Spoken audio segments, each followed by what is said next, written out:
Real estate इंसान को इतना क्यों थका देता है? बहुत से लोगों से आपने सुना होगा कि एक दुकान खरीदने के लिए, एक मकान खरीदने के लिए या एक फैक्ट्री खरीदने के लिए उन्होंने 10 साल, 15 साल, 20 साल, 25 साल या 30 साल तक पैसा बचा के खरीदा है। बहुत से लोगों से आपने सुना होगा कि सिर्फ एक अपार्टमेंट या एक घर या एक बंगलो खरीदने के लिए उन्होंने 10 साल, 15 साल, 20 साल या 25 साल तक ईएमआई भरा है। और ये करते करते अक्सर उनको एहसास होता है कि जिसने उनको जगह बेची थी शायद उसने, जिसने उनका जो उनका ठेकेदार था शायद उसने उनको धोखा दिया है, शायद उनके इलेक्ट्रिशियन ने उनको धोखा दिया है, शायद उनके प्लम्बर ने उनको धोखा दिया है, शायद उनके कारपेंटर ने धोखा दिया है, शायद उनके मेसन ने उनको धोखा दिया है, या उस बिल्डिंग बनाने में या उस बिल्डिंग को पूरा करने में किसी इंसान ने या किसी सरकारी अफसर ने उनको धोखा दिया है, या किसी बिजली के डिपार्टमेंट वाले ने उनको धोखा दिया है, या पानी के डिपार्टमेंट वाले ने उनको धोखा दिया है। और इतने धोखे खाने के बाद कोई भी अपने आप के बारे में अच्छा महसूस नहीं कर सकता है। ये एकदम स्वाभाविक है। लेकिन सबसे बड़ी बात क्या है, ये धोखे किस लिए हुए हैं, अपने को ये जानना चाहिए। ये जितने भी काम हमने बताए हैं, ये सब हम पहली बार करने गए थे, इसलिए हमको धोखा हुआ है। पहली बार जब भी हम कोई धंधा करने जाते हैं या कोई बहुत बड़ा गेम खेलने के लिए जाते हैं, तो हमारे साथ धोखा होना बहुत स्वाभाविक है। उस धोखे से बचने के लिए हमको क्या करना चाहिए? अगर हम वो बात जान जाए तो रियल एस्टेट बहुत आसान हो सकता है। मैं आपको 4 बातें बताने वाला हूं जिससे सुनने के बाद आपकी रियल एस्टेट की कहानी बदल सकती है, या आपको रियल एस्टेट में शायद रुचि आ जाए या शायद आनंद भी आ जाए। पहली बात, रियल एस्टेट में जब भी आप कुछ भी बनाते हो उसको अपने अनुसार बनाइए।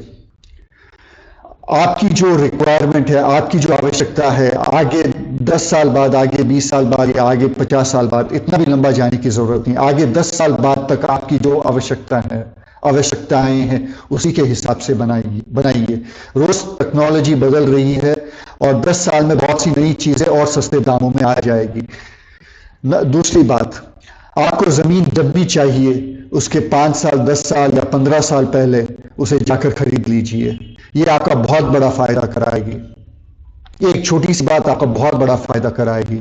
अगर आप 15 साल बाद अपार्टमेंट भी लेना चाहते हैं किसी इलाके में, तो उस इलाके में जाके अभी से एक छोटी सी जमीन खरीद लीजिए। 15 साल बाद उस जमीन के भाव बढ़ जाएंगे और आप उस जमीन को बेच के वो अपार्टमेंट आपका फ्री हो जाएगा। और वो जमीन आज आपको काफी बड़े डिस्काउंट पे मिल जाएगी। तीसरी बात, रियल एस्टेट में कभी भी अपने आप को थोड़ा समय देना चाहिए। अपने आप को इसलिए समय देना चाहिए ताकि आप सस्ते कारीगर ढूंढ सकते हो जिससे आपकी मजूरी बच जाए। आप सस्ते मटेरियल, मतलब वही मटेरियल, अच्छी क्वालिटी के मटेरियल सस्ते दामों में ढूंढ सकते हो ताकि आपकी काफ़ी बचत हो जाए। या रियल एस्टेट में किसी मशीन के बारे में आप पता लगा सकते हो जो आपको भाड़े में मिल जाए और आपका काम जल्दी से ख़त्म कर ले और उससे आपकी बहुत सारी मजूरी बच जाए। अगर आप मजूरी बचा ले और मटेरियल बचा ले या मटेरियल कम भाव में लेकर आ जाए तो भी रियल एस्टेट में बहुत बड़ी बचत हो सकती है। इसके लिए आपको ज़्यादा मेहनत करने की ज़रूरत नहीं। 1-2-3 साल पहले इसकी रिसर्च करते जाइए और जो मटेरियल आपको खरीदना है और जिस कारीगर से आपको जो काम करवाना है उसका एक लिस्ट बनाते जाइए और अपने संपर्क उन लोगों से बनाते जाइए और सस्ते वाले कारीगर ढूंढते जाइए और अच्छे वाले मटेरियल्स ढूंढते जाइए जो आपको कम दामों में मिल सके। इस रिसर्च को आप 2-3 साल पहले शुरू करके उसकी अच्छी सी ये बना दीजिए, एक डेटाबेस बना दीजिए ताकि जब भी आप कंस्ट्रक्शन करो या इंटीरियर्स करो आपका काम फटाफट हो जाए और अच्छे दामों में हो जाए।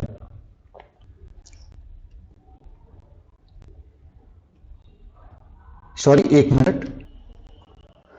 चौथी और सबसे अहम बात, ये सुंदरता का कीड़े को अपनी जिंदगी से निकाल कर फेंक दीजिए। जिंदगी में हर चीज सुंदर दिखे आपको ये शायद जरूरी नहीं है। किसी भी चीज को बनाने के लिए अगर 100 रुपए लगते हैं तो उसको सुंदर बनाने में और एक 100 रुपया लगता है या 200 रुपया लगता है या 300 रुपया लग जाता है। वही चीजों को सुंदर बनाइए जो आपके लिए मायने रखती हो। फिजूल की चीजों को सुंदर बनाने में अपना बहुत सा कीमती समय और पैसा बर्बाद मत कीजिए। सिर्फ आपके गृह प्रवेश या आपके ऑफिस प्रवेश या आपके फैक्ट्री प्रवेश के दिन जो लोग आपके आधा घंटा आपको मिलने आ रहे हैं, एक आधे घंटे में वो आपको 4 बार वाव बोल दे, सिर्फ ये एक वाव ब्यूटीफुल ब्यूटीफुल ऑसम सुनने के लिए अपना ढेर सारा पैसा या अपना ढेर सारा समय उसके पीछे बर्बाद मत कीजिए। मैं और एक बात आपको बताना चाहूंगा, बहुत से मैंने रियल एस्टेट के दलाल देखे हैं जो बहुत ऑर्डिनरी काम करते हैं आपके अनुसार, लेकिन उन्होंने 35 साल की उम्र में रियल एस्टेट की सही जानकारी की वजह से 4-5 मकान खरीद लिए हैं और उनसे उनको भाड़ा आता है और उस भाड़े से उनकी सारी जिंदगी चल जाती है।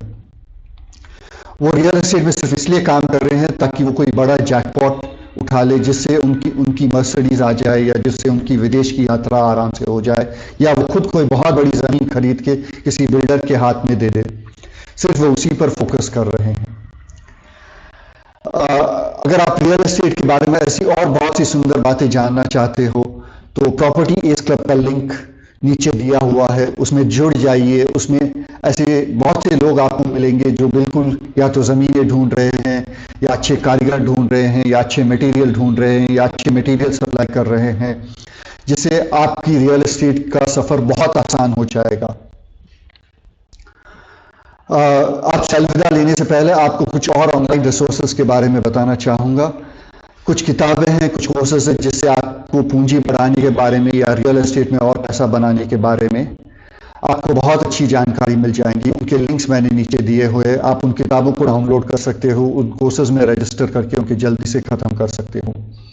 अगर आप चाहते हैं मैं किसी और विषय पर वीडियो बनाऊं जिसका संबंध प्रॉपर्टी से हो या जिसका संबंध पूंजी से हो, तो नीचे एक फॉर्म भर दीजिए, जैसे अपने समय अनुसार मैं उसको बनाता रहूँगा। किसी और तरह से अगर आप मुझसे जुड़ना चाहे तो एक कोलैबोरेशन फॉर्म मैंने दिया हुआ है, जैसे अपनी सिनर्जी बनेगी मैं आपके संपर्क में आ जाऊँगा। अगर आप रियल एस्टेट में कोई बहुत बड़ा पैसा लगा रहे हो और उसे आप टेंशन फ्री कमाना चाहते हो तो एक वेबिनार का लिंक नीचे दिया हुआ है और उस वेबिनार में आ जाइए। हम उसके ऊपर उसमें एक अलग लेवल पे बात करेंगे। आपको बहुत जल्द किसी और वीडियो में ज़रूर मिलूंगा। मेरे संपर्क में रहिए। टेक केयर, बाय, अलविदा।